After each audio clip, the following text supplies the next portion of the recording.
আসসালামু আলাইকুম ওরহমতুল্লাহি ওবরকাতুহু। আলহামদুলিল্লাহি ওয়াকাফা ওয়া সালামুন আলা ইবাদিহিল্লাযিনা ইসতাফা আম্মা বাদ।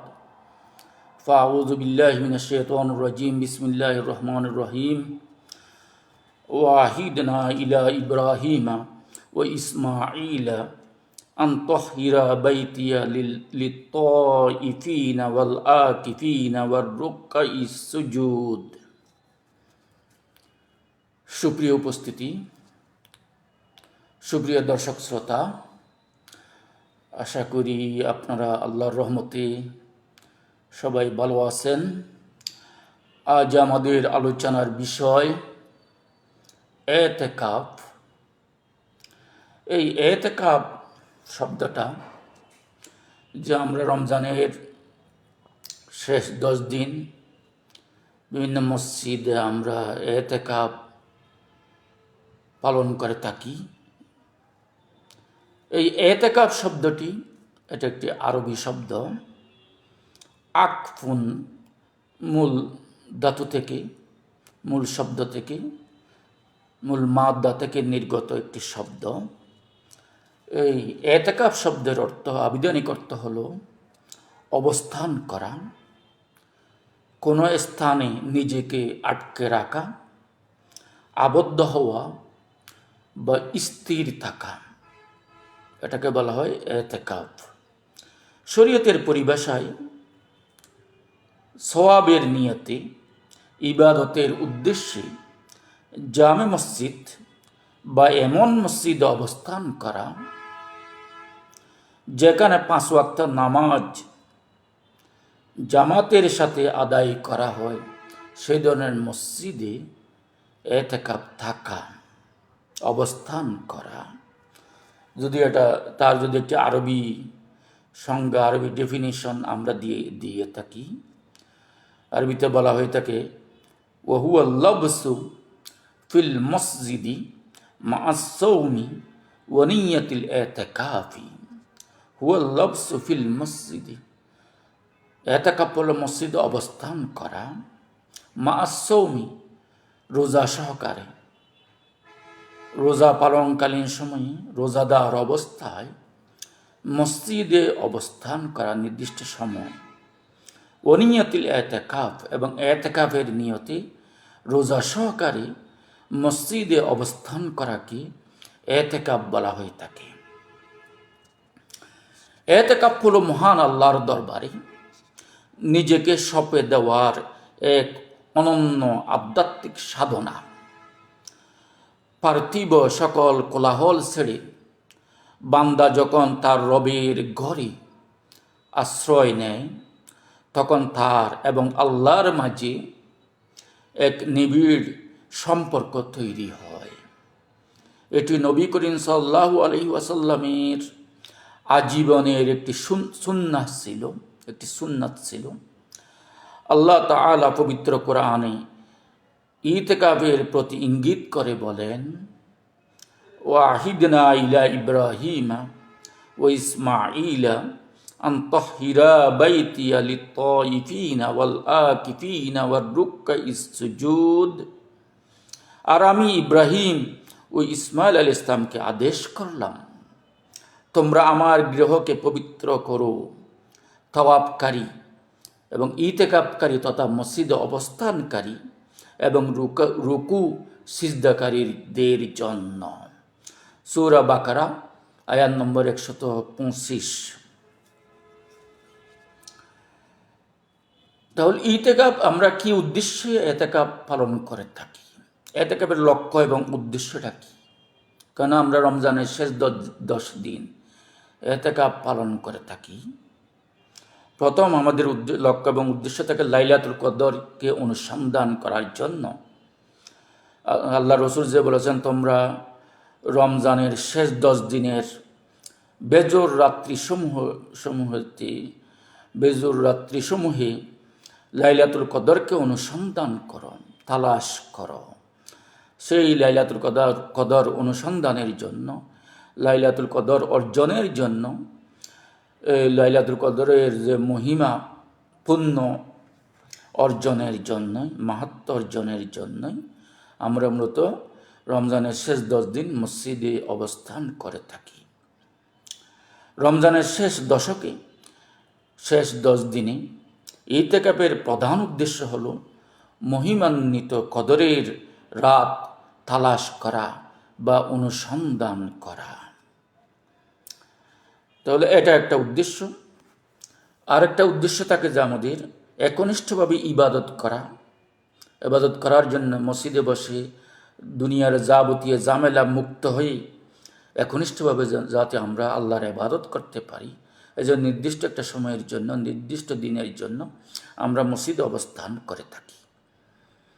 একনিষ্ঠভাবে ইবাদতের উদ্দেশ্যে জিকির, তিলাওয়াত ও নামাজের মাধ্যমে আল্লাহর নৈকট্য লাভের উদ্দেশ্যে আমরা ইতিকাফ পালন করে থাকি। আরেকটা উদ্দেশ্য হলো দুনিয়া বিমুখ হয়ে অন্তরে আল্লাহর ভয় ও মহব্বত সৃষ্টি করা এবং নফসের পবিত্রতা অর্জন করার উদ্দেশ্যে আমরা ইতিকাফ পালন করে থাকি।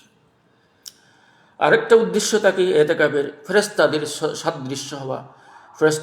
সদৃশ হওয়া, পানাহার ও পার্থিব ব্যস্ততা কমিয়ে কেবল আল্লাহর ইবাদতে মগ্ন হওয়া।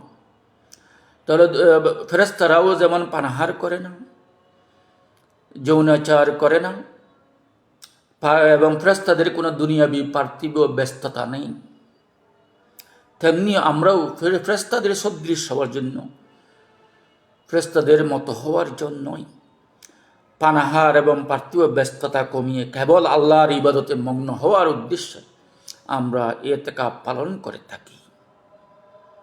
তাহলে ইতিকাফের হুকুম কি? ইতিকাফের বিধান কি?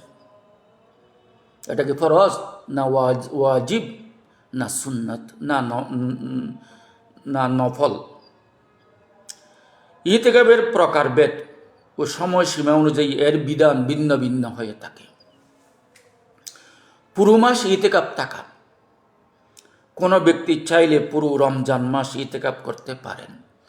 যেমন আমাদের দেশে অনেকে পুরো 1 মাস রমজানে ইতিকাফ পালন করেন। আবার আমাদের অনেক হাজি, অনেক সামর্থ্যবান ব্যক্তি আছেন, অনেক ধনাঢ্য ব্যক্তি আছেন, যারা ইতিকাফ থাকার জন্য হারম শরীফে চলে যায়, সৌদি আরবের বাইতুল্লাহ মসজিদুল হারামে বসে পুরো মাসই ইতিকাফ থাকে। অনেকে মসজিদ নববীতে চলে যায় ইতিকাফ থাকার জন্য, বড় বড় মসজিদগুলোতে চলে যায়। অনেকে আবার যাদের আর্থিক সামর্থ্য নেই, তারা কোনো মসজিদেই পুরো মাসই অনেকে ইতিকাফ পালন করে থাকে। কোনো ব্যক্তি চাইলে পুরো রমজান মাস ইতিকাফ করতে পারেন। এটি নফল ইতিকাফ হিসেবে গণ্য হবে। কেউ যদি পুরো 1 মাস ইতিকাফ থাকে 30 দিন, তাহলে এর জন্য এই ইতিকাফটা তার জন্য নফল ইবাদত হিসেবে গণ্য হবে। রাসূলুল্লাহ সাল্লাল্লাহু আলাইহি ওয়াসাল্লাম একবার রমজানের প্রথম 10 দিন, এরপর মাঝের 10 দিন এবং সবশেষে শেষ 10 দিন ইতিকাফ করেছিলেন কদরের রাত তালাশ করার জন্য। সহিহ মুসলিম। রমজানের শেষ 10 দিনের ইতিকাফ, তার বিধান কি? আমরা যে অধিকাংশ মানুষ আমাদের গ্রামে, মহল্লায়, আমাদের দেশে প্রতি মসজিদকে কেন্দ্র করে যদি অনেক মানুষ যদি ইতিকাফ পালন করতে না পারে, আমরা কি করি? এক মহল্লা থেকে সবাই মিলে একজনকে ইতিকাফের জন্য দায়িত্ব দিয়ে থাকে, তুমি ইতিকাফ থাকবা, যদি তুমি ইতিকাফ না থাকো আমরা সবাই দায়ী হব, এই জন্য তুমি আমাদের সবাই এক মহল্লার পক্ষ থেকে তুমি একাই ইতিকাফ পালন করবা। আবার গ্রামে দেখা যায় যে ইতিকাফ থাকেন পুরো ওই মহল্লাবাসী, ওই পাড়াবাসী পালা করে 10 দিনে 10 বাড়ি থেকে তার জন্য খাবার আনা হয়। এ ধরনের সিস্টেমও আমাদের গ্রামে চালু আছে। তাহলে রমজানের শেষ 10 দিন যে আমরা ইতিকাফ পালন করে থাকি, এটি সুন্নতে মুআক্কাদা আলাল কিফায়া। সুন্নতে মুআক্কাদা মানে বাধ্যতামূলক সুন্নত, এটা পালন করতে হবে। কিন্তু আলাল কিফায়া এটা সবার উপর নয়। আলাল কিফায়া বলা হয় যদি এক মহল্লা থেকে একজনই, যদি সবার পক্ষ থেকে একজন ইতিকাফ থাকে, সবার উপর থেকে সবাই দায়মুক্ত হয়ে যাবে। যদি পুরো মহল্লাতে কেউই ওই মসজিদে ইতিকাফ না থাকে, তাহলে সবাই তার জন্য গুনাহগার হবে, ইতিকাফটা কেন পালন করলো না। এটাকে বলা হচ্ছে সুন্নতে মুআক্কাদা আলাল কিফায়া। সবার পক্ষ থেকে একজনে পালন করলে ওই সুন্নতটা পালন হয়ে যাবে। অর্থাৎ মহল্লার অন্তত একজন ব্যক্তি যদি ইতিকাফ করেন তবে পুরো মহল্লাবাসী দায় মুক্ত হবে, আর কেউ না করলে সবাই গুনাহগার হবে। হযরত আয়েশা রাদিয়াল্লাহু আনহা থেকে বর্ণিত, উম্মুল মুমিনিন হযরত আয়েশা সিদ্দিকা রাদিয়াল্লাহু আনহা থেকে বর্ণিত, তিনি রাসূল সাল্লাল্লাহু আলাইহি ওয়াসাল্লাম থেকে বর্ণনা করেন। তিনি একটি হাদিস বর্ণনা করেছেন, রাসূলের একটি ফেলি হাদিস, আন্নান নবী সাল্লাল্লাহু আলাইহি ওয়াসাল্লাম কানা ইয়াতাকিফু আল আশরাল আওয়াখিরা মিন রমাদান হাত্তা তাওয়াফাহুল্লাহ। নবী করিম সাল্লাল্লাহু আলাইহি ওয়াসাল্লাম ইন্তেকাল পর্যন্ত রমজানের শেষ 10 দিন নিয়মিত ইতিকাফ করতেন। তো রাসূল সাল্লাল্লাহু আলাইহি ওয়াসাল্লাম মৃত্যু পর্যন্ত, প্রত্যেক রমজানের শেষ 10 দিন তিনি ইতিকাফ পালন করতেন। উদ্দেশ্য ছিল লাইলাতুল কদর অনুসন্ধান করা এবং ইবাদত করা, দুনিয়াবি যাবতীয় ঝামেলা মুক্ত হয়ে আল্লাহর একনিষ্ঠ সান্নিধ্য লাভ করার জন্য এবং সকল ঝামেলা মুক্ত হয়ে ইবাদত বন্দেগী করার জন্যই আল্লাহ রসুল প্রতি রমজানের শেষ 10 দিন ইতিকাফ পালন করতেন। সহিহ বুখারী হাদিস নম্বর 2026। আরেকটা ইতিকাফ আছে মান্নতের ইতিকাফ, মানত করা, যদি আমি এই বিপদে পড়ছি, এই বিপদ থেকে আল্লাহ যদি আমাকে মুক্ত করেন তাহলে আল্লাহর দরবারে আমি মসজিদে গিয়ে 10 দিন ইতিকাফ থাকবো, বা 30 দিন ইতিকাফ থাকবো, বা 40 দিন ইতিকাফ থাকবো, অথবা 2 দিন ইতিকাফ থাকবো। ইতিকাফের সর্বসীমা যখন আপনি 1 দিন থাকতে পারেন, 2 ঘন্টাও থাকতে পারেন, কিন্তু শর্ত হলো রোজাদার হতে হবে আপনাকে এবং ইতিকাফের জন্য নিয়ত করতে হবে। তাহলে যে মান্নত করেছেন আপনি মসজিদে ইতিকাফ করবেন বলে আপনি মান্নত করেছেন, তাহলে যখন কোনো কিছু মান্নত করা হয় তখন ওয়াজিব হয়ে যায়। এটা কেউ যদি একেবারে সুন্নত নফল ইবাদত যদি মানত করে তখন সেটা পালন করা ওয়াজিব হয়ে যায়। তাহলে এই ধরনের মান্নত ইতিকাফগুলো ওয়াজিব, পালন করা ওয়াজিব। কেউ যদি মান্নত করে যে আমি ইতিকাফ করব, তবে তা আদায় করা ওয়াজিব। ইতিকাফের শর্তসমূহ, ইতিকাফ সহিহ হওয়ার জন্য কিছু শর্ত রয়েছে। এই শর্তগুলো যদি পাওয়া না যায় আপনার ইতিকাফ সহিহ হবে না, ইতিকাফ শুদ্ধ হবে না। এক হলো ইতিকাফ করার জন্য যিনি ইতিকাফ থাকবেন তাকে প্রথম শর্ত তাকে মুসলিম হতে হবে। মুসলিমের ইতিকাফ ইবাদত হিসেবে গণ্য হবে না, গণ্য নয়। দ্বিতীয় শর্ত হলো ইতিকাফের জন্য নিয়ত করতে হবে। আপনি রোজা রাখলেন, রোজার মাসে মসজিদে গিয়ে 2 ঘন্টা বসে থাকলেন, কিন্তু ইতিকাফ নিয়ত করলেন না, তাহলে আপনি ইতিকাফের সওয়াব পাবেন না। আপনি 2 ঘন্টা থাকেন, 1 ঘন্টা থাকেন, 30 মিনিট থাকেন, যদি মসজিদে ঢুকছেন রোজাদার, আপনি পবিত্র, শরীরও পবিত্র, থেকে বললেন যে আমি 1 ঘন্টা মসজিদে থাকবো, জিকির আজকার করবো, কোরআন তেলাওয়াত করবো, নফল নামাজ পড়বো, কিন্তু আমি ইতিকাফের নিয়তে ঢুকছি, তখন ইতিকাফের সওয়াব আপনি পাবেন। তাহলে ইতিকাফের অন্যতম শর্ত হলো আপনাকে নিয়ত করতে হবে, নিয়ত ছাড়া হবে না। নিয়ত ছাড়া মসজিদে অবস্থান করলে ইতিকাফ হবে না, ইতিকাফ সওয়াব পাওয়া যায়, ইতিকাফের সওয়াব পাওয়া যাবে না। এবং ইতিকাফের অন্যতম শর্ত হলো পবিত্রতা, আপনার শরীর পবিত্র হতে হবে। প্রথমে জানাবত থেকে যে জানাবত বলা হয় এমন নাপাকি যেটা গোসল ছাড়া যে নাপাকি দূরীভূত হয় না, যেমন স্ত্রী সহবাস সংক্রান্ত, যৌনাচার সংক্রান্ত, স্ত্রী সহবাসের কারণে বা যৌনতার কারণে যে অপবিত্রতা সৃষ্টি হয় সেটা গোসল ছাড়া পবিত্রতা অর্জন করা যায় না। এই ধরনের নাফাক শরীর নিয়ে ইতিকাফ করা যাবে না। তাহলে আপনি যদি স্ত্রী সহবাস করেন, ইতিকাফ নিয়ত করার পরে আপনার গোসল করে ইতিকাফে বসতে হবে পবিত্র হইয়া। তাহলে অন্যতম শর্ত হলো পবিত্রতা, শরীর পবিত্র হতে হবে, যে কোনো জনাবত জাতীয় অপবিত্রতা থেকে আপনার শরীর মুক্ত হতে হবে। তাহলে গোসল ফরজ হওয়ার মতো পবিত্রতা গোসল করতে হবে। হ্যাঁ, সর্বদাকে উজু থাকতে হবে না, উজু শর্ত না, কিন্তু গোসল ফরজ হওয়ার মতো কোনো পবিত্র হলে গোসল করেই যেতে হবে। তাহলে যিনি ইতিকাফ থাকবেন তিনি সর্বদাকে উজু নিয়ে থাকবেন, উজু নিয়ে থাকলে ভালো মোস্তাহাব, কিন্তু উজু ছাড়াও থাকা যাবে, ইতিকাফ করলে শুদ্ধ হবে। তবে মহিলাদের জন্য পবিত্রতার শর্ত কি? মহিলাদের হাইজ নেফাস থেকে পবিত্র হওয়া, হাইজ নেফাস অবস্থায়, মাসিক পিরিয়ড বা প্রসব পরবর্তী বাচ্চা প্রসব পরবর্তী যে ঋতুস্রাব রক্তস্রাব হয়ে থাকে 40 দিন সর্বোচ্চ, এই ঋতুস্রাব রক্তস্রাব অবস্থায় বা মাসিক ঋতুস্রাব অবস্থায় এতেকাপ থাকলে এতেকাপ হবে না, এটা যেহেতু অপবিত্র তার শরীরটা। তাহলে মহিলারা এতেকাপ করতে চাইলে তাকে হাইজ এবং নেফাস থেকে পবিত্র হতে হবে। তাহলে এতেকাপের জন্য পুরুষের জন্য এতেকাপের অন্যতম শর্ত হলো পুরুষের জন্য এমন মসজিদ হওয়া যেখানে জামাতে নামাজ আদায় হয়ে থাকে।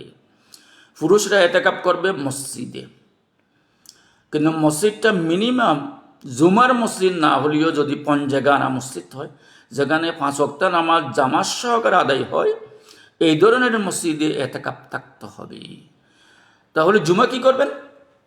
যদি ওই মসজিদে যদি এটা জুমার মসজিদ না হয়, জুমার সময় আপনি পার্শ্ববর্তী যে জুমার মসজিদ আছে ওখানে জুমার আদায়ের জন্য আপনি যেতে পারবেন। কারোর সাথে কোনো কথা না বলে আপনি উজু করে পবিত্র অবস্থা ওই মসজিদে গিয়ে জুমাটা আদায় করে দ্রুত চলে আসবেন। কারোর সাথে কোনো অপ্রয়োজনীয় সময় কাটাবেন না, অপ্রয়োজনীয় কোনো কথা বলা যাবে না।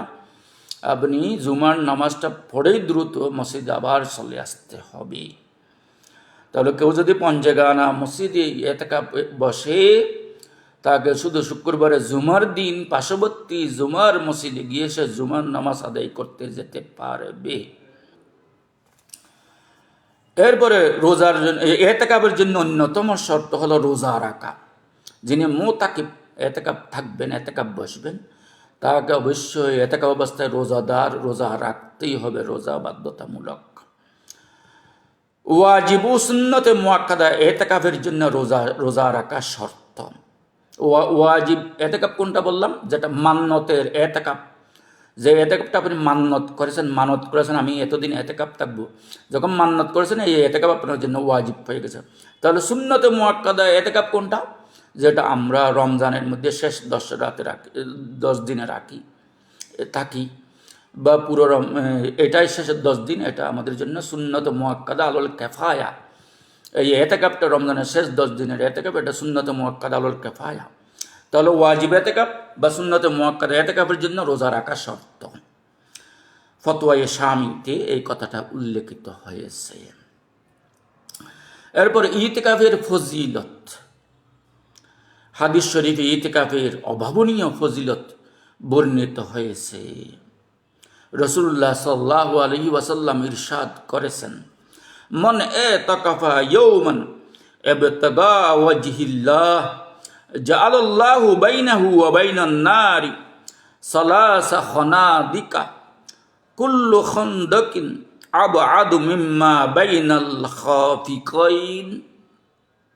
যে ব্যক্তি আল্লাহর সন্তুষ্টির জন্য একদিন ইতিকাফ করবে, আল্লাহ তার ও জাহান্নামের মাঝে 3টি খন্দক দূরত্ব তৈরি করে দেবেন, যার এক একটি খন্দকের দূরত্ব পূর্ব ও পশ্চিমের মধ্যবর্তী দূরত্বের চেয়েও বেশি।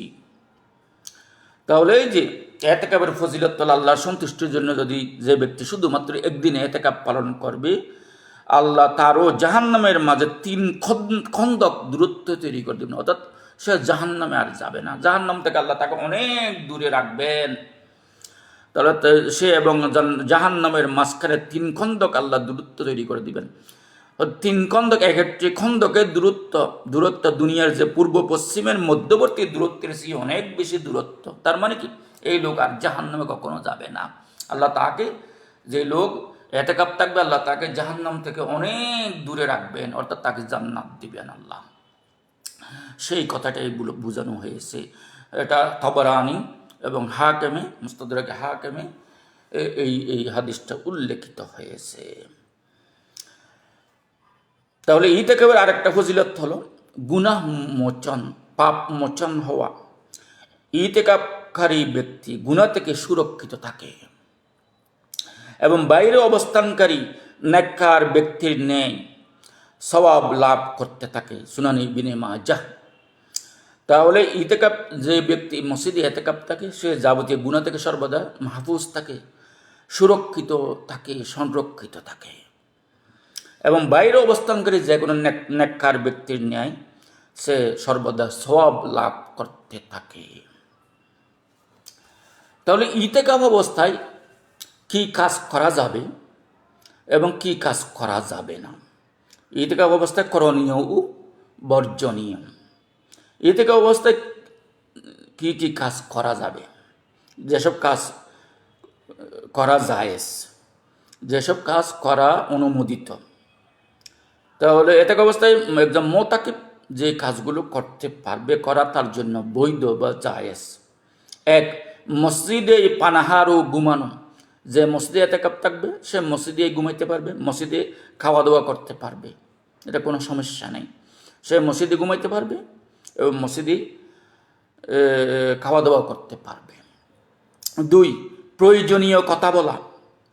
সেখানে যে প্রয়োজনীয় কথা বলা, পাশে আরেকটা লোক ইতিকাফ থাকছে, তার সাথে হালকা প্রয়োজনীয় যেটা কথা, আমার খাবার দাবার ইত্যাদি, বা উঠেন আপনি, বা নামাজের সময় হয়েছে, অমুকে আপনাকে ডাকছে, বা মসজিদটি খুলে দেন, বা কেউ প্রয়োজনীয় কথাগুলো আপনি বলতে পারবেন। অপ্রয়োজনীয় কোনো গল্প গুজব করা যাবে না।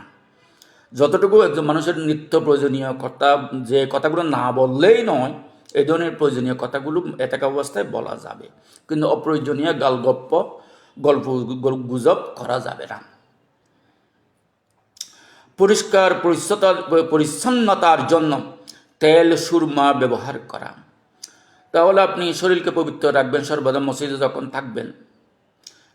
যখন থাকবেন তখন আপনার শরীর সর্বদা পবিত্র থাকতে হবে। কোনো জনাবত আপনার যদি স্বপ্নদোষ হয় বা অন্য কোনো হয়, দ্রুত আপনাকে মসজিদ থেকে বের হয়ে গোসল করে নিতে হবে। নিয়ম হলো মসজিদের মধ্যে আপনার অনেকে বলছেন এটা যখন ঘুমের মধ্যে স্বপ্নদোষ হয়ে গেছে, মসজিদে ঘুমাইছেন, তাহলে আপনার তো খালি পায়ে যেতে হচ্ছে মসজিদের ভিতর দিক দিয়ে। কেউ বলছে এটা পায়ের সাথে আপনি কাপড় বেঁধে বের হন যেন অপবিত্র না লাগে। কেউ বলছে কাপড় না পরলে ওর সঙ্গে নাপাকিতে আপনার পায়ে লেগে থাকে নাই, আপনার কাপড়ে লাগছে বা শরীরে লাগছে, তাহলে দ্রুত ওখানে নাপাক অবস্থায় মসজিদে বেশিক্ষণ অবস্থান, আপনি যখন স্বপ্নদোষ দ্রুত ঘুম থেকে উঠে যাবেন, উঠে আপনি গোসল করে তার পবিত্র হয়ে মসজিদে অবস্থান করবেন। পরিষ্কার পরিচ্ছন্নতার জন্য তেল সুরমা ব্যবহার করা। এমনি তো আপনি জনাবত বা যে কোনো অপবিত্রতা থেকে আপনি মুক্ত থাকবেন।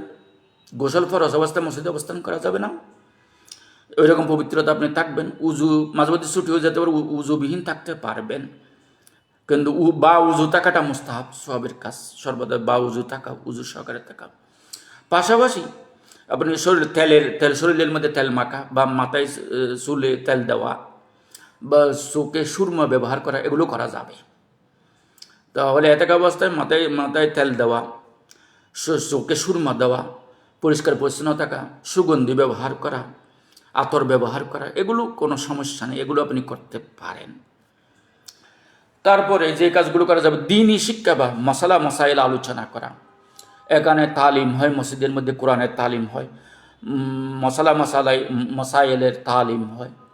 আপনি নিজেও তালিম দিতে পারেন বা অন্য কারো তালিম শুনতে পারেন, আলেম ওলামাদের কথাবার্তা শুনতে পারেন, ধর্মীয় বই পুস্তক পড়তে পারেন, এবং আপনি যা জানেন মুসল্লিদেরকে এগুলো বিষয়ে আলোচনা করতে পারেন আপনি, বা আলেম ওলামা বা অন্যান্য যারা ধর্মীয় বিষয়ে আলোচনা করতেছে তাদের সাথে পরস্পর আপনার দ্বীনি বিষয়গুলো আলোচনা করতে পারেন। এগুলো কোনো সমস্যা নেই, এগুলো কোনো দুনিয়াবি কথা না, এগুলো দ্বীনি কথা, দ্বীনি আলাপ আলোচনা, এগুলো মসজিদের বিষয়ের ভিতরে অবশ্যই করা যাবে। বা ওখানে বসে কাউকে কোরআন শেখানো, ধর্মীয় বিষয় শেখানো, যে কোনো লেখাপড়ার যে কোনো বিষয়ে আপনি প্রয়োজনে ক্লাসও নিতে পারেন, ধর্মীয় বিষয়ে আপনি ক্লাস নিতে পারেন, কোনো সমস্যা নেই।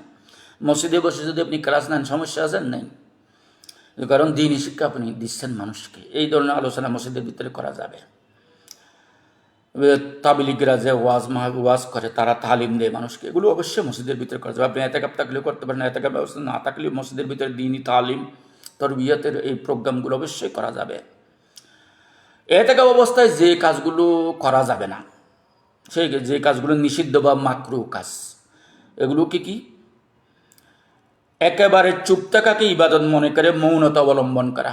আপনি ইতিকাফ থাকছেন, কোনো জিকির আজকারও করছেন না, কোনো কথাও করছেন না, কোরআন তেলাওয়াতও করছেন না, তসবিহও করছেন না, চুপচাপ বসে আছেন, তাহলে একেবারে চুপ থাকাকে ইবাদত মনে করে মৌনতা অবলম্বন করে একেবারে নীরবে চুপ থাকা, এটাও মাকরুহ। আপনি ইতিকাফ থাকছেন, অবশ্যই জিকির আজকার করবেন, এটা তো স্বাভাবিক। আপনি জিকির বিভিন্ন ধরনের দোয়া পড়বেন, জিকির আজকার করবেন, কোরআন তেলাওয়াত করবেন, সর্বদা আল্লাহ জিকিরে থাকবে, জিকির ফিকিরে থাকবেন, এটাই স্বাভাবিক। একদম চুপচাপ থাকা এটা মাকরুহ। অনর্থক ঝগড়া বিবাদ বা গীবত করা, পরনিন্দা করা। আপনি মসজিদে এতেকাপ থাকছেন, ওখানেই মানুষের সাথে ঝগড়া বিবাদ শুরু করে দিলেন এবং বসে বসে অন্যদের সাথে মসজিদে বসে বসে মানুষের গীবত করতেছেন, তাতে কি হয়ে যাবে? এতেকাপ মাকরু হয়ে যাবে। এটা মাকরু, এটা গুনার কাজ। এগুলো এতেকাপ অবস্থায় এই ধরনের গীবত করা, অনর্থক ঝগড়া বিবাদ, অশালীন কথাবার্তা বলা, এগুলো নিষিদ্ধ। যারা এতেকাপ থাকে এদের জন্য এই কাজগুলো নিষেধ। মসজিদে পণ্য বেচা কেনা করা। আপনি এতেকাপ থাকছেন, আপনি ব্যবসায়ী মানুষ, ওখানে বসে মোবাইলে বেচা কেনা শুরু করে দিলেন, অথবা ঘর থেকে একেবারে জিনিসপত্র মসজিদের বাইরে এনে বেচা কেনা শুরু করে দিলেন। বাচ্চাদের বলে আমি তো ব্যবসায়ী, আমার অমুক জিনিস এগুলো মসজিদের বাইরে এনে রাখো, আমি এখান থেকে দরদাম দিয়ে মানুষ এসে আমার থেকে এখানে কিনে যাবে, তাহলে এখানে মসজিদ ব্যবসায়ের স্থান না। আপনি যখন এতেকাপ থাকছেন, ওই বেচা কেনা ব্যবসা এগুলো বাদ দিতে হবে। মোবাইল ব্যবসায় মোবাইলে করেন বা অনলাইন ব্যবসা করেন বা বাইরের এমনি পণ্যের ব্যবসা করেন, এগুলো এতেকাপ অবস্থায় এগুলো করা যাবে না। এগুলো মাকরু বা এগুলো নিষিদ্ধ। এরপরে যে কাজগুলো করা যাবে না, অপ্রয়োজনে মোবাইল ফোনে দীর্ঘ সময় কাটানো।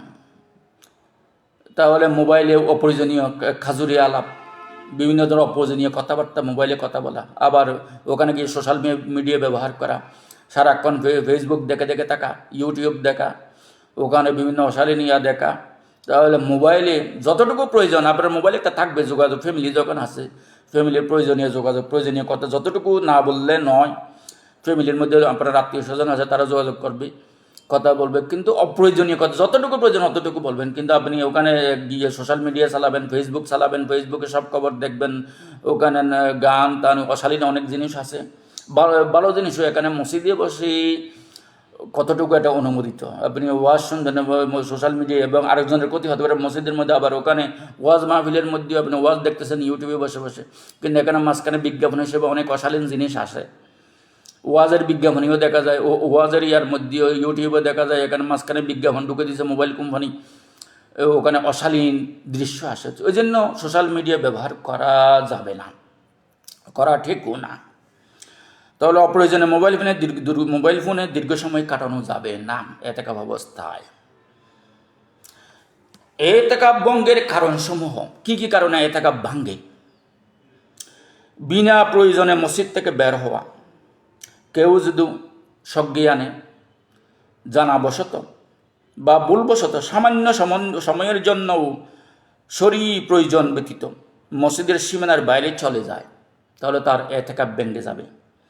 এখন প্রাকৃতিক ডাক, প্রাকৃতিক প্রয়োজনে, পেশাব পায়খানার প্রয়োজনে আপনি বের হতে পারবেন মসজিদ থেকে। মসজিদের ভিতরে যেহেতু অ্যাটাচ বাথরুম নেই, বাইরে একটু দূরে উঠোনের এক পাশে, তাহলে এখানে প্রাকৃতিক কার্য সম্পাদনের জন্য আপনি ওখানে যেতে পারেন। বা মসজিদের কূপটা, টিউবওয়েলটা, উজু করেন একটু দূরে, ওখানে গিয়ে আপনি যতটুকু উজু করতে বা গোসল করতে যতটুকু সময়টা লাগে অতটুকু আপনি, যতটুকু উজু করতে সময়টা লাগে অতটুকু, বাথরুম সারতে যতটুকু সময় লাগে, অপ্রয়োজনে ওখানে গিয়ে বসে থাকে, ওখানে আবার আরেকজনের সাথে একটু গল্প গুজব করে করে সময় কাটানো, উজুখানায় বসে বসে গল্প গুজব করা, এটা করা যাবে না। অনেকে বলতেছে, আমাদের আলমরা আগেও বলতো যে আপনি এতেকাপ থাকছেন, যে কূপ আছে বা উজুখানা আছে বা হৌজ আছে, হৌজ থেকে অন্য কারোর মাধ্যমে যদি সম্ভব হয় বালতি দিয়ে পানি, আপনার গোসল করা দরকার, বালতি দিয়ে পানি এনে মসজিদের দরজার পাশেই একেবারে লাগানো, একটু বাইরে মসজিদের ভিতরে যেন পানি না ঢুকে, বাইরে এসে দরজাতেই গোসল করাটাই বেস্ট। একেবারে দূরে গিয়ে করা, ওখানে অবশ্যই যেতে হবে যদি আপনার সুযোগ থাকে পানি কাছে আনার, তাহলে দূরে যাওয়ারই কোনো প্রয়োজন নাই। এই বিষয়গুলো আমাদের খেয়াল রাখতে হবে। তাহলে বিনা প্রয়োজনে মসজিদ থেকে বের হওয়া। এরপরে এতেকাপ আর কি কি কারণে ভঙ্গ হয়? স্ত্রী সহবাস করা। আপনি এতেকাপ অবস্থায় যদি স্ত্রী সহবাস করেন, যৌনাচার করেন, বা মসজিদে এরকম সুযোগ আছে বা দুইতলে আলাদা রুম আছে, বা আপনার স্ত্রী ওখানে চলে আসলো, ওখানে আপনি কি এতেকাপ অবস্থায় যদি করে ফেলেন, স্ত্রী সহবাস করে ফেলেন, তাহলে আপনার এতেকাপ ভেঙে যাবে। আপনার এতেকাপ ভেঙে যাবে স্ত্রী সহবাস করলে। তাহলে ওলা তুবা, এখানে আল্লাহ তাআলা পবিত্র কোরআনে বলেছেন, ওলা তুবাশিরুহুন্না ওয়া আনতুম আকিফুনা ফিল মাসাজিদ, তোমরা মসজিদে অবস্থানরত অবস্থায় কি করতে পারবে না? স্ত্রী সহবাস করতে পারবে না। মহিলাদের সাথে কোনো ধরনের স্ত্রী সহবাস, যৌনাচার করা যাবে না। এরপরে এই যে কেউ যদি স্ত্রী এতেকাপ অবস্থায় স্ত্রী সহবাস করে, তারা এতেকাপ ভেঙে যাবে। আপনি এতেকাপ থাকছেন, আপনি অজ্ঞান হয়ে গেছেন, পাগল হয়ে গেছেন। দীর্ঘ সময় 24 ঘন্টার বেশি যদি আপনি জ্ঞানহীন থাকেন, আপনি যে বেহুশ হয়ে যান, জ্ঞানহীন হয়ে পড়ে যান, পাগল হয়ে যান, তখন আপনার এতেকাপ ভেঙে যাবে। অথবা কোনো মহিলা তার বাড়িতে নিজের নামাজের স্থানে এতেকাপ থাকছে, তার মাসিক শুরু হয়ে গেছে অথবা তার বাচ্চা প্রসব হয়ে গেছে, তখন তার এতেকাপ ভেঙে যাবে। নারীদের মাসিক শুরু হবে, এ থেকে অবস্থায় ঋতুস্রাব শুরু হলে, রক্তস্রাব শুরু হলে তার এতেকাপ ভেঙে যাবে। এরপরে মহিলাদের এতেকাপ, মহিলাদের এতেকাপ থাকার স্থান এবং মহিলাদের এতেকাপের পদ্ধতিগুলো কীরকম, পদ্ধতি কী? নারীরা তাদের ঘরের নির্দিষ্ট একটি স্থানে, যেখানে তারা সাধারণত নামাজ পড়ে, ওখানেই এতেকাপ করবে। মহিলারা যদি এতেকাপ থাকে, তারা মসজিদে এতেকাপ করতে পারবে না। এটা মাকরুহে তানজিহি বলেছে, মহিলারা মসজিদে এসে এতেকাপ থাকা নিরাপদ নয়। ওই জন্য মহিলারা মসজিদে, যদিও বা বিশেষ ব্যবস্থা মানে বলা হয় যে অমুক 2 তলায় 3 তলা মহিলাদের জন্য এতেকাপের ব্যবস্থা রাখলাম, তারপরেও এটা মাকরু বলা হয়েছে, মাকরুহে তানজিহি। মহিলারা নিজেদের ঘরে নিরাপদ, নিজেদের ঘরে যে নামাজের যে স্থান, নামাজের নির্দিষ্ট কক্ষ, ওটা গ্রাউ করে পর্দা দিয়ে, পুরুষ যেন তারে না দেখে, এরকম একটা নিজের নামাজের যে স্থান বা রুম, ওখানে পর্দা দিয়ে সে ওখানেই এতেকাপ থাকবে। তার নারীরা তাদের ঘরের নির্দিষ্ট একটি স্থানে, যেখানে তারা সাধারণত নামাজ পড়ে, ওখানেই এতেকাপ করবে। কিন্তু মহিলাদের এতেকাপের অন্যতম শর্ত হলো, বিবাহিত মহিলার জন্য স্বামীর অনুমতি আবশ্যক। আপনি বিবাহিত মহিলা, তাহলে আপনার স্বামী আছে, কিন্তু এতেকাপ শর্ত হলে আপনি ধরুন মিনিমাম 10 দিন এতেকাপ থাকবেন, তাহলে আপনার স্বামী আছে, তার চাহিদা আছে, তার ডিমান্ড আছে। তাহলে যদি স্বামীর অনুমতি ছাড়া আপনি এতেকাপ থাকেন, স্বামীর যদি আপনার প্রয়োজন হয়, তো যদি স্ত্রী সহবাস হয়ে যায়, তাহলে আপনার এতেকাপই ভেঙে যাচ্ছে। সুতরাং স্বামীর প্রতি আপনার হক আছে। সুতরাং স্বামী যদি অনুমতি দেয়, হ্যাঁ তুমি এতেকাপ থাকো, কোনো সমস্যা নেই, আমি আলাদা থাকবো, তুমি তোমার নামাজের জায়গায়, নামাজের রুমে, প্রেয়ার রুমে তুমি এতেকাপ থাকো, আমার কোনো আপত্তি নেই, তাহলে স্বামীর অনুমতি নিতে হবে। এতেকাপ থাকার আগে বিবাহিত মহিলাদের উচিত তার স্বামীর অনুমতি নেওয়া, স্বামীর অনুমতি নেওয়া আবশ্যক। তাহলে তাদের এতেকাপের পদ্ধতি কী হবে? তারা হায়েজ নেফাস থেকে পবিত্র হয়ে নিয়ত করবেন। তাহলে হায়েজ নেফাস থেকে মুক্ত থাকতে হবে। এরপরে পবিত্র অবস্থায় তাকে এতেকাপের নিয়তে এবং প্রাকৃতিক প্রয়োজন বাথরুম ছাড়া সেই নির্দিষ্ট স্থান ত্যাগ করতে পারবেন। একমাত্র প্রাকৃতিক প্রয়োজন বাথরুমের জন্য সে বাথরুমে যেতে পারবে, গোসলের প্রয়োজন হলে গোসল করতে পারবে, কিন্তু অন্য কোনো প্রয়োজনে সে বের হতে পারবে। ওই স্থান, ওই প্রেয়ার রুমটা সে ত্যাগ করতে পারবে না, প্রেয়ারের প্লেসটা সে ত্যাগ করতে পারবে না। রান্নাবান্না বা পারিবারিক কাজের জন্য ঘর থেকে বের হলে ইতিকাফ ভেঙে যাবে। যদি রান্নাবান্না বা অন্য কোনো পারিবারিক প্রয়োজনের জন্য আপনি ওই প্রেয়ার রুম থেকে, যেই এলাকায় আপনি, যেই প্লেসে, যে জায়গায়, যে নামাজের জায়গায় আপনি এতেকাপ থাকছেন, ওই স্থান যদি ত্যাগ করেন, গিয়ে যদি এখন রান্না করে গিয়ে কিচেন রুমে গিয়ে রান্না করেন বা বাচ্চাদের নিয়ে বাইরে গেলেন, আপনার এতেকাপ থাকবে না, আপনার এতেকাপ ভেঙে যাবে। সুতরাং এমন মহিলারা এতেকাপ থাকবে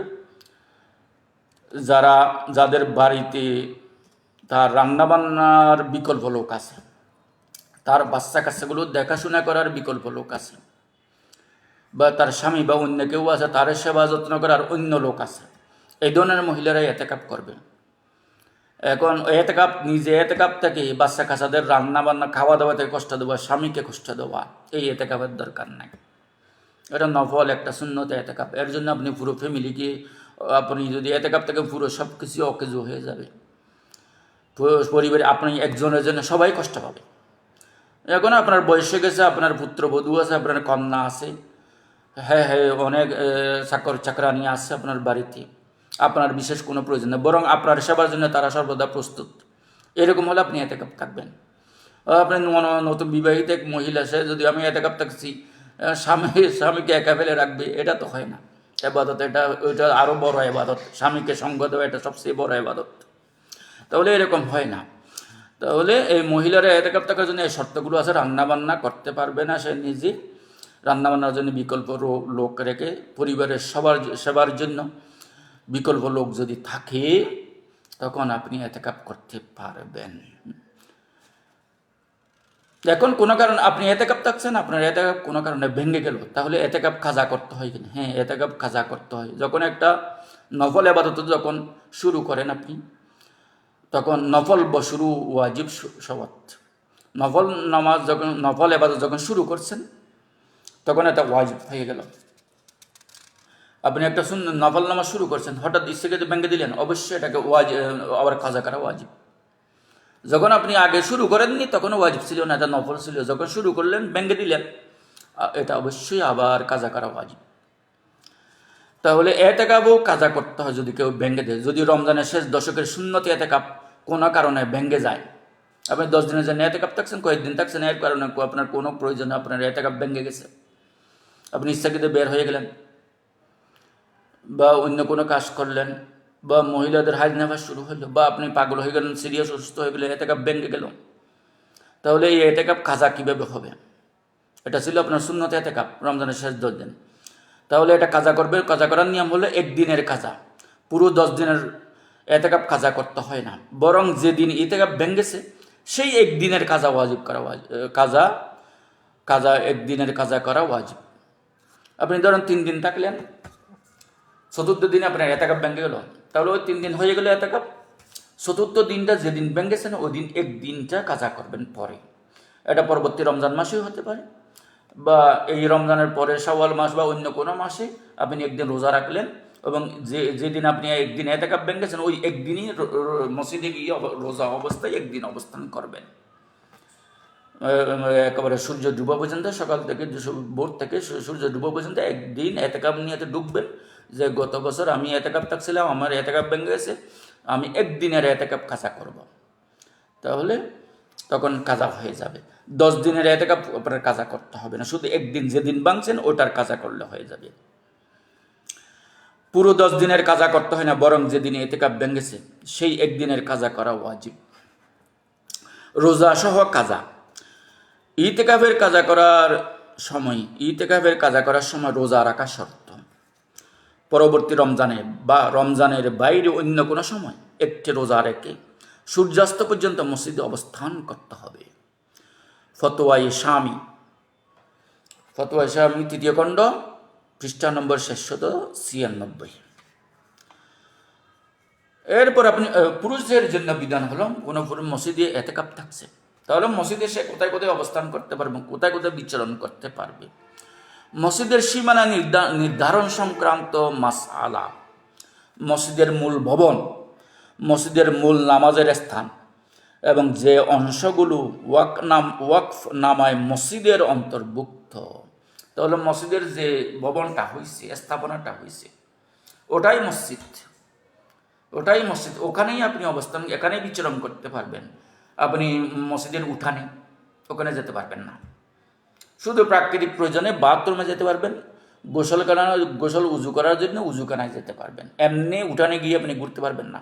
মসজিদের যে স্থাপনা এর ভিতরে আপনি বিচরণ করতে পারবেন। উজুখানা ও প্রস্রাবখানা এগুলো সাধারণত মসজিদের বাইরে ধরা হয়, তাই শুধু প্রাকৃতিক প্রয়োজনে সেখানে যাওয়া যাবে, অযথা বিলম্ব করা যাবে না। মসজিদের ছাদ ও সিঁড়ি, মসজিদের ভেতরের সিঁড়ি ও ছাদ মসজিদের অন্তর্ভুক্ত। মসজিদের ভিতরে 2 তলায় ওঠার জন্য, 3 তলায় ওঠার জন্য একটা সিঁড়ি দেওয়া হয়েছে, ওই মসজিদের সিঁড়িতে যেতে পারবেন, ছাদে যেতে পারবেন। অথবা মসজিদে আজান দেওয়ার জন্য একটা মিনার আছে, কোনো মুয়াজ্জিন নাই, আপনি ছাড়া, আপনি একাই আছেন, তাহলে আপনি মিনারে উঠে আজান দিতে পারবেন। কিন্তু মসজিদের বাইরে সিঁড়ি ব্যবহার করা অপ্রয়োজনীয়, ওইভাবে ব্যবহার করা যাবে না। ভিতরে যেটা সিঁড়ি দিয়ে উপরে উঠে দিক দিয়ে যেতে পারবেন, অপ্রয়োজনীয় বাইরের কোনো ইয়াতে অবস্থান করতে পারবেন। মসজিদের মিনারায় যেতে পারবেন, উজুখানায় যেতে পারবেন, মসজিদের বাথরুমে যেতে পারবেন।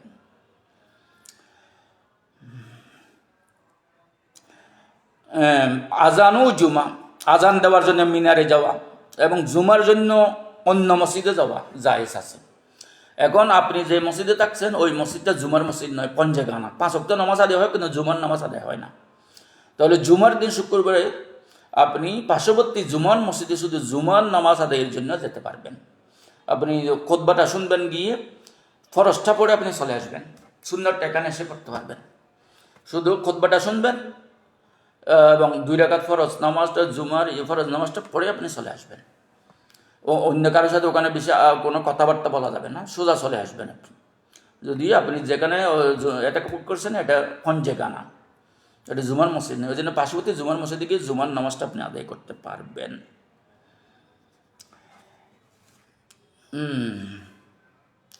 ইতিকাফকালীন বিশেষ জিকির ও দোয়া। তাহলে ইতিকাফ যখন আমরা থাকবো ওখানে আমরা কি কি কাজ করতে পারি? ইতিকাফের সময়কে মূল্যবান করতে নিম্নোক্ত আমলগুলো অত্যন্ত গুরুত্বপূর্ণ। যেমন লাইলাতুল কদরের দোয়া। আল্লাহ রসুল সাল্লাল্লাহু আলাইহি ওয়াসাল্লাম হযরত উম্মুল মুমিনিন হযরত আয়েশা সিদ্দিকা রাদিয়াল্লাহু আনহাকে একটা দোয়া শিক্ষা দিয়েছিলেন। হযরত আয়েশা সিদ্দিকা রাদিয়াল্লাহু আনহা রসুল সাল্লাল্লাহু আলাইহি ওয়াসাল্লামকে প্রশ্ন করেছিলেন, হে আল্লাহ রসুল, আমি যদি লাইলাতুল কদর পাই তাহলে আমি আল্লাহর কাছে কি চাইব? তখন রসুল তাকে বলেছিলেন, হে আয়েশা, তুমি আল্লাহর কাছে শুধু একটাই দোয়া করবে। তুমি লাইলাতুল কদর যদি পাও তাহলে তুমি শুধু একটাই দোয়া করবা। সেই দোয়াটা হলো আল্লাহুম্মা ইন্নাকা আফুউন তুহিব্বুল আফওয়া ফাআফু আন্নি। আল্লাহুম্মা ইন্নাকা আফুউন তুহিব্বুল আফওয়া ফাআফু আন্নি। হে আল্লাহ, আপনি ক্ষমাশীল, আপনি ক্ষমা করতে ভালোবাসেন, অতএব আমাকে ক্ষমা করুন। সুনানে তিরমিজি। তাহলে আপনারা যখন এতেকাফ থাকবেন এই দোয়াটা সবসময় নামাজের সময় যে কোনো সময় এই দোয়াটা বেশি বেশি করবেন। যেমন এই শেষের 10 দিন এবং বেজুর রাত, এখানে আপনি এই দোয়াটা নামাজের সময় যে কোনো দোয়ার সময় মুনাজাতের সময় এই দোয়াটা বেশি বেশি পড়বেন। আল্লাহুম্মা ইন্নাকা আফুউন তুহিব্বুল আফওয়া ফাআফু আন্নি, এই দোয়াটা বেশি বেশি পড়বেন। এরপর তাসবিহ, আপনি কি কি তাসবিহ পড়তে পারেন? তাসবিহ আপনি তসবিহ স্যার হাতে নিয়েও পড়তে পারেন, এমনি আঙ্গুলের পাক গনে গনেও গুনতে পারেন। যেমন সুবহানাল্লাহ, আলহামদুলিল্লাহ, আল্লাহু আকবার, সুবহানাল্লাহ, আলহামদুলিল্লাহ, আল্লাহু আকবার, সুবহানাল্লাহ 100 বার, আলহামদুলিল্লাহ 100 বার, আল্লাহু আকবার 100 বার। এইভাবে আপনি এই তাসবিহগুলো পাঠ করতে পারেন আপনি। তারপরে ইস্তেগফার করা, আল্লাহর কাছে গুনাহ ক্ষমা চাওয়া। আস্তাগফিরুল্লাহুল আযীম, আস্তাগফিরুল্লাহ, আস্তাগফিরুল্লাহুল আলিয়্যুল আযীম, আস্তাগফিরুল্লাহুল আযীম আল্লাযী লা ইলাহা ইল্লা হুয়াল হাইয়ুল কাইয়্যুম ওয়া আতুবু ইলাইহি।